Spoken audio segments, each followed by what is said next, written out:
Today I'm going to walk you through how to upload your iOS app to TestFlight so you can beta test your app with outside users, right? You can send them a link, send them an email, just start getting users testing your app before you launch. And if you're far enough into development to where you're thinking about beta testing your app, you should probably start thinking about a website for your app, a landing page, or maybe just showcasing that app on your portfolio.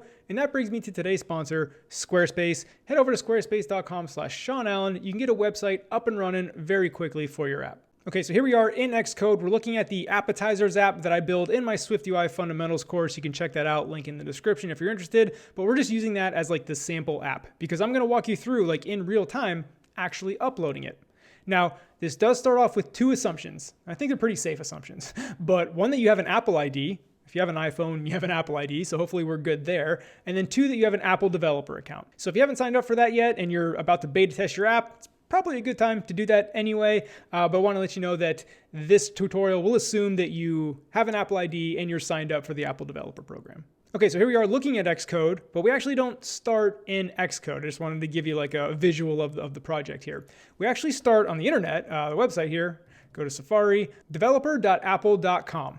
Now, when you first go there, you're gonna have to sign in. I skipped that part on the video, so you didn't see like my login, password information, all that stuff. But once you get logged into your developer.apple.com, you're gonna see this page, except it's gonna say your name on it. One quick point, if you have been doing this for a little bit, double check your teams. I've done this plenty of times where I've created an app for the wrong team. Click this down arrow. If you've done contracting or if you've worked for companies, you may have different teams, but make sure you have the proper team. That is Sean Allen.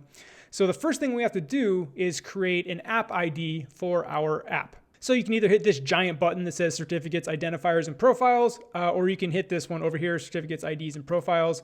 Click on that. You're going to see some certificates, but click on identifiers over here on the left.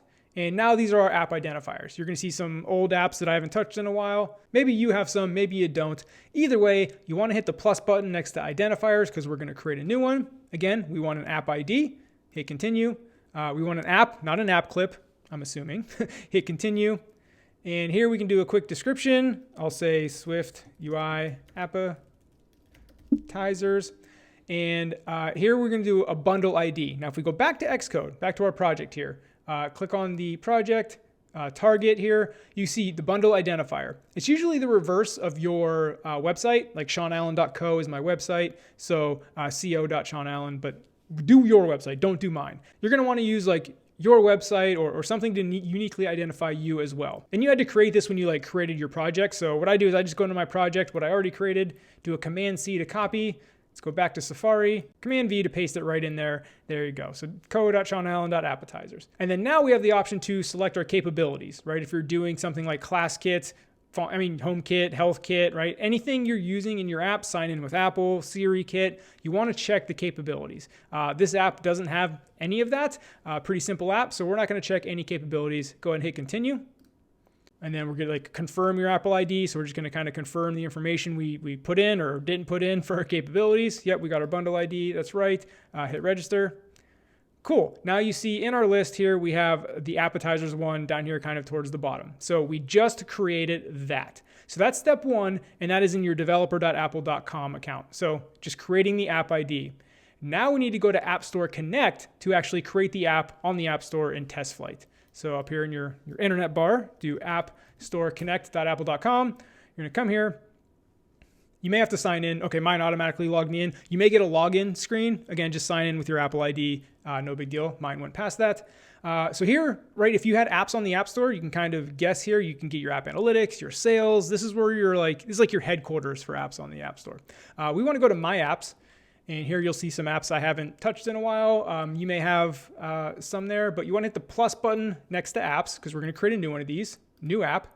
Okay, we want iOS. Of course, if tvOS applies to you, check tvOS. We want this to be called Appetizers. Language, I'm going to do English, US. Again, make this applicable to you if it's different. Bundle ID. Okay, you see we're going to get a drop down. You can't like type something in. This is what we just created, right? We just created SwiftUI Appetizers, right? We just created that last step. Okay, SKU or SKU, this just needs to be unique for you in your app, in your like app library. Meaning if you had 10 apps, like you were a very prolific developer, you just want this to be unique because like when you look at some of your sales reports and stuff like that, it's gonna be sorted by SKU. So just make this unique. I usually do like the name and then like the date that I put on here, right? Like 01/20/21, right? And then full access. This is if you have a whole team, like you're on a big company that has an App Store Connect account, you can limit access, who has access to this. So create. Okay, yep, that name, I thought that when I typed that. This name is already being used. Appetizers, right? That's pretty common name. Of course, if you are actually releasing this, put more thought into this. I'm just gonna put -SA because this is not going on the App Store. I am just doing this for video purposes. Okay, now that we created it, you may have to hit refresh. Okay, we hit refresh. Now I have my appetizers-SA app. Click on that, and now this is our like App Store homepage. So spoiler alert, we talked about doing this for TestFlight, but if you were just actually uploading this to the App Store, do the same thing, do that whole creation process. You can see the App Store tab here that's selected. You can see I can enter my screenshots, my promotional text, description. This is like all the stuff you do to actually upload your app to the App Store. However, of course, we want TestFlight. So you'll see TestFlight has builds. You see over here, no builds. Upload a build using one of several tools, Xcode being one of those tools. So we have done the initial setup for our app to get it like kind of like registered with the App Store. Now we need to take whatever build we want our beta testers to test, and we need to upload that build to the App Store. So to do that, we go back to Xcode. Was just there. Okay, cool. So here I am in Xcode. Let's take a look at versioning real quick because this defaults to 1.0 for your app. Typically 1.0 is your first ever like official release. So your first beta, you probably don't want that to be 1.0. I usually do something like 0.1.0, something called semantic versioning. You can Google that to get details. Pretty common way to version your software. But essentially what I would do, right, in future versions of the beta, maybe that's 0.2.0, 0.3.0, whatever. And then when I'm ready to officially launch, I upgrade that to 1.0.0, right? And you can kind of see how that works. One quick note on like versionings and builds. So if you change your version number, like say this was like the next one and I wanted to go to 0.2.0, you're gonna have to go through TestFlight's little mini review process, and that could take a day, 2 days, a couple hours. However, if you keep the same version number and you just increment the build from like 1 to 2, that is going to be like instant approval. So for like super small changes that you want your beta testers to have like instant access to, go ahead and do that. Anything major, you need to go through approval again, change your version number. Just a quick note on that. Okay, so I'm gonna go back to build 1. So now that you have your version number properly set up, we wanna archive our build. So you have to archive it so you can upload it. How do you archive it? Well, in the product menu, you'll see archive, but it's grayed out. You may see this a lot because if you have a simulator selected, right? I have iPhone 12 Pro, you're not gonna be able to archive from the simulator. You either have to have like your real device plugged in, which I don't have my device connected. So if you don't have your device plugged in, you can choose this like any iOS generic one, right? And then you can do product archive. So again, either your real device or that generic one. Now archive is lit up and we can archive our project. Now this is probably gonna go pretty quick because this is a pretty light app and I'm on an iMac Pro. If you have a big app, maybe an older computer, archiving could take a while. Your fans will spin up. Like it's a pretty heavy process normally, just a heads up on that. But as you can see, mine finished pretty quickly. Again, super light app. So here's my archive. Now, this is like a list of all your archives. So say this was like the 7th beta build I did, I would see 6 subsequent archives. So make sure you pick the right one when you go to distribute. We only have one here right now, but just a heads up for future reference, right? So click the archive that you just did and it should match whatever version number and build number you did. A quick note, if you forget to update your version number or build number, when you go to upload, it'll reject it and say, nope, this version build number already exists. Change your version number or build number. So something to keep in mind. Okay, so here's a giant red or whatever color your accent color is, distribute app button, click on that. Okay, we want App Store Connect, right? As you can see, distribute on TestFlight and the App Store. Some other options like enterprise, distribute to your organization. An example of that is if you work at a very large company and you have like an internal app that's not on the App Store, you would use that, but we're focused on App Store Connect right now. Hit next. I guess we want to upload it. And then we get 2 options, include bitcode and then upload your app symbols. So basically bitcode, as you can read in the description, right? You can take advantage of hardware, software, compiler changes. So you probably want to do that. And then uploading your app symbols so you can receive symbol-cated reports from Apple. Symbol-cated is like just a fancy word for like translated. So what happens here with like your crash reports? Say you're beta testing your app, your beta tester gets a crash, they submit a crash report. If you're not symbol-cated, it's just going to be like machine code that you can't read. if you're able to symbolcate that crash report, which you're uploading your app symbol so you can do that, it'll print it out more human readable. And it'll kind of look like your stack trace, right? Where you can see what function it crashed on to help you like narrow it down. So you probably want to upload your app symbols. Hit next. Okay. Code signing. Talk to any developer that's been doing this for a long time. They've probably spent a ton of time in like provisioning profile, certificate hell. It's a major pain in the ass. If you are just a new app, you're a solo developer, absolutely do automatically managed signing. Stick with that. If you're on an older app, and I say older because this automatically managed signing option is relatively new, around Xcode 9 or 10, could be a little bit off on that, but it's relatively new. So if you're on an older app, this wasn't even an option. So again, if you're on an older app or if you're on a larger team, you may want to manually manage your profiles and certificates and all that stuff. But again, just you, new app, hit next on automatic. Okay, so we get the notification that like there's no Apple distribution certificate for Sean Allen. A certificate is required for App Store Connect distribution. So anytime you distribute an app, because this is the first time I've uploaded this app to the App Store or TestFlight, we got to do this. You're not going to have to do this on subsequent archives, but first time we have to generate a certificate, right? You need that distribution certificate to distribute your app, and it's unique, right? So yes, we want to generate this.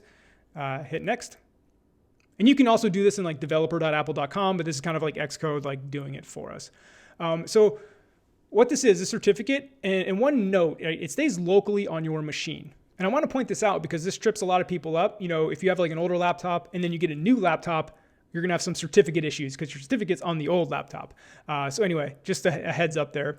Go ahead and hit export signer certificate because you do want to save this somewhere. I'm going to call this appetizers cert. Name it whatever you want. And you do want to put a password on it, whatever password you like, because if it's just you may not have to do this, but when you're on a team, whoever has the distribution certificate has to give it to another teammate so that teammate can also like upload builds to the App Store. And when you do that, you got to give them the password and all that. That's probably beyond this, but we'll go ahead and hit save.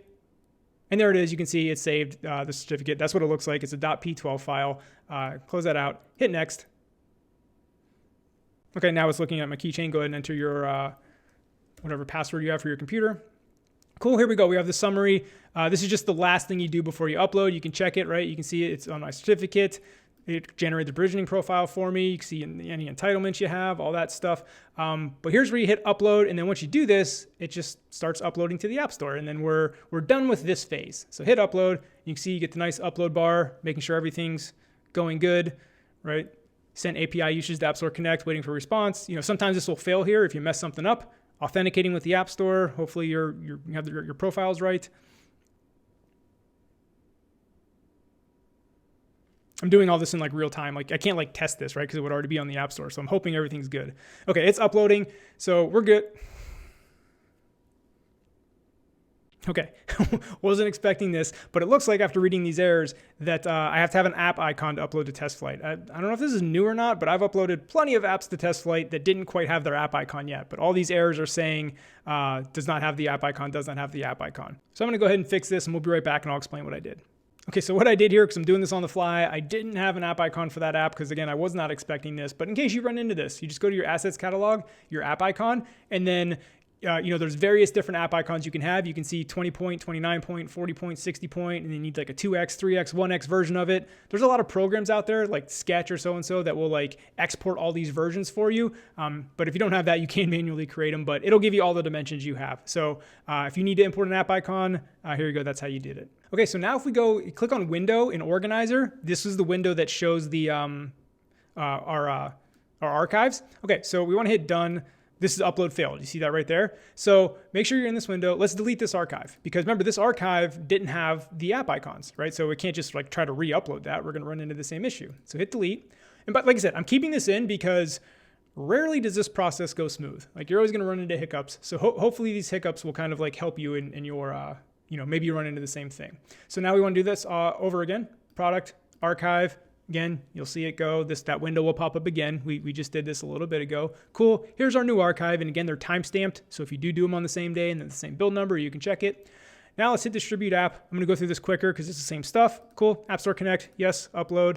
Yep. We want to include bitcode and symbols. We want to automatically manage signing. Okay. We have to basically allow them into our keychain so they can check our cert. Cert's good to go. Here's the overview. Hit upload. It's going to communicate with Apple, authenticate. Last time the bar was almost full and then it yelled at me about my app icons. Hopefully we don't run into any other issues. Again, I can't test this because it would already be on TestFlight, so it's always a crapshoot. We'll see. Okay, there you go. Successfully uploaded, right? Getting that green check mark, always a great thing. Okay, so now we can hit done. We're pretty much done with Xcode. Let's go back to Safari or whatever internet, right? TestFlight, builds, right? We said we had no builds. Please upload a build. Hit refresh, and you should see one, hopefully. Yep, see version 1.0. It should say processing. Okay, yeah, I had to refresh to get that to show up. So you can see build 1, processing. Now, processing can take 5 minutes, 20 minutes. I've had it take 6 hours. This is always a bit of a variable. So while this is processing, let me take a minute to tell you about today's sponsor, and that is Squarespace. Like I said in the beginning, if you're trying to upload a beta of your app, you probably should start thinking about a website, putting it on your portfolio, like you're almost done with your app. And Squarespace is a great way to get a website for your app portfolio up and running very quickly. Now, as a developer, you may have the urge to build your website yourself, but as you're seeing with building this product that you're uploading right now, like it takes a lot of time to build something, to completion, right? Not just a quick little prototype. So if you don't want to deal with that, you just want to focus on building apps, let Squarespace handle building your website. They have tons of beautiful themes. They handle all the SEO, the analytics for you. It just takes so much off your plate. So when you're ready to start building that site, head over to squarespace.com to get started today. And when you're actually ready to launch it, go to squarespace.com/SeanAllen to get 10% off your first purchase of a website or domain. Okay, let's hit refresh to see if we're done processing. Again, this could take a while, could take a few minutes, a couple hours. Cool, we're done processing. That was faster than expected. If it took you longer, don't worry about it. Okay, so you're gonna see this missing compliance. This is always here, hit manage. This is about like encryption, right? To make sure you're properly encrypting, right? Does your app use encryption? Select yes if your app only uses the standard encryption within Apple's operating system. So hit yes. Pretty much everything's encrypted, especially if you're using like HTTPS network calls. Yep, so hit yes, and it kind of sucks because you have to, right? It is your responsibility to comply with export regulations, and you should revisit these questions if your encryption or exemption status changes. Basically, you have to fill out a form at the end of the year to submit, right? If you are making use of ATS or making call to HTTPS, you are required to submit a year-end self-classification report to the government. Learn more. Not going to dive into that in this video. Go ahead and hit learn more. Do your own research on that one because I don't want to tell you something with government submissions and like have that mess up. So just know that hit yes for your encryption and then you're going to have to submit a form. Learn more about that. So you can hit start internal testing. So now internal testing means like your App Store Connect users. This could be other developers on your team that are helping out build, but this is not like external users. For external testers, the ones that you just want to give a link to or email, hit the little plus next to external groups and say first beta. You can name this whatever you want. This is just a unique name for you to identify the group. I'm going to call it first beta testers, hit create. And then now you can see, right, you're in your first beta testers kind of like dashboard. So now that we've created like our user group, let's go back to the main TestFlight page and hit ready to submit or click on the 1, right, to get into your actual build. And here you go, test details, what to test. Let your testers know what you would like them to test. Test the whole app, right? If this is a subsequent build and there's unique stuff they want to test, this is where you would tell them. And then you can add a group here. So hit plus next to the group, first beta testers, that's what we just created. Hit next. So this is like the feedback email. So if your users wanted to send feedback about the beta, this is the email you give them. And then the contact information, right? Sean Allen, I'm not putting my real phone number in there. 123 123 1234. Put your phone number in there. And again, this is for like Apple reviewers to like contact you for some reason, right? Whereas this first feedback email is for like the users. So we're gonna do the same email here, but that feedback email might be something like help@yourwebsite.com, And then if there is a sign-in required, you have to give them like a dummy username and password, right? That's what you would put there. There's no sign-in required for my app. Hit next. And then again, let your users know what to test. I thought I already did that. Test the whole app. Submit for review. And then now this is going to be submitted for review. And if we go back to our TestFlight dashboard here, right, it says waiting for review. This is what could take like 1 to 2 days, maybe a couple hours. And this is what's going to happen if you up your version number. But if you just up your build number, it'll automatically go. But what's going to happen after the review is done, again, might be a day, it'll say ready to test. And then you would go into your beta testers group, and then you add a build to it, right? So right now, there's no build added to this group. Like here's a build, but it's waiting for review. You'll see that you can add this build here. You can add a public link and everything once that's done reviewed. And through the magic of editing, I'm going to stop filming right now and start again when this is done being reviewed, and then we can walk through the final steps. All right, for you, that was an instant. For me, it's actually a couple days later by the time I got around to recording this. But the actual approval, as you can see here, that took about 24 hours for my beta build to get approved. I've seen it take a little longer. I've seen it take shorter, but just a heads up, it could take a little bit. But we are approved. And if you notice this right below it, right, I'll make it a little bigger here. Command +++, approved. Expires in 86 days. So TestFlight builds last 90 days. So if you don't upload a new build, your beta is going to expire in 90 days. So keep that in mind if you have like a long running beta that you're going to have to be putting up new builds at least every 90 days. All right, let's do Command- to get my left sidebar back here. Okay, so now that we have an approved build, we need to attach that to a group of testers. If you remember, we created our external group, first beta testers, right? Right now we have no testers, but you see we can enable a public link. So let's talk about this first. I'm going to click Enable Public Link. Are you sure you want to enable this link? Anyone with the link will be able to install your app on their device and share the link with others. Enable. So now I have this link right here, and this is what you would want to only send out when you're ready for any and all users, right? The process of beta testing, usually you do it, to a couple users at first in the beginning, the early betas. Usually this blasted out to everybody to test happens later in the beta cycle, because again, this is what you would tweet out, you would put on social media, you would try to get as many as possible. That is when you would use the public link. However, you don't have to send the link out to people, of course. If you do want just a nice closed beta test with maybe 10 of your friends and family, whatever, that's where you hit Add Testers and add new testers. Now remember, we're on our group. You can have various group, right? You could have a friends group, a family group, potential users group. You can break this down however you want. As you can see, we're adding new testers to the group first beta testers. That's just the random name I came up with. So email is required. This is an old email of mine. Feel free to spam it if you want. I don't even use it anymore. Hence, it's a Yahoo account. Sean Allen, right? And hit add. So there you go. One tester has been added to this group. As you can see, here's my testers, and it's cool. You can see like I've been invited, but I haven't like downloaded it yet. And you can see number of sessions, crashes, feedback, etc. So that's it. Your app is out there beta testing. Of course, your users, what's going to happen? This user is going to get an email that will tell them how to download TestFlight if they need to. If you're not aware, TestFlight is an app from the iOS App Store that you can download. Your beta testers are going to have to do that, but the email they get will explain all that to them. Same thing when they tap on this link right here, if you send that to them. And then in the future, as you update your builds with new beta builds, they'll just get a notification in the TestFlight app that, hey, this beta has a new build. So anyway, that's getting your app up on TestFlight. If you have any questions about beta testing, feel free to leave them in the comments. Hope you enjoyed the video, and we'll see you in the next one.